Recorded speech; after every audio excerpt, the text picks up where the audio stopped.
Do you have hooked or flat nails? Hooked nails curve downward at the tip. The press-on can't fully fit, leaving gaps, while flat nails have little to no natural C-curve. Even when the press-on nail is the right size, these nail shapes can still leave gaps underneath. That's where CurvLife Gap Lock and semi-solid glue come in. Both have a gap-filling texture that helps the press-on nail fit more securely against your natural nail. And the application method is the same for every nail shape. Proper nail prep is the key to longer-lasting wear. First, gently push back your cuticles using the wooden stick. Next, lightly buff the nail surface. Do not over-buff. Then remove any dust and oil with alcohol pad.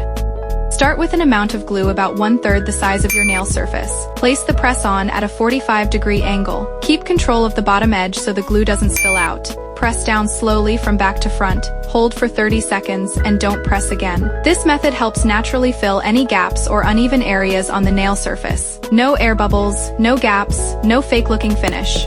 It stays secure through water, tapping, and everyday wear. Follow these steps, and even hooked or flat nails can stay securely in place for at least 2 weeks.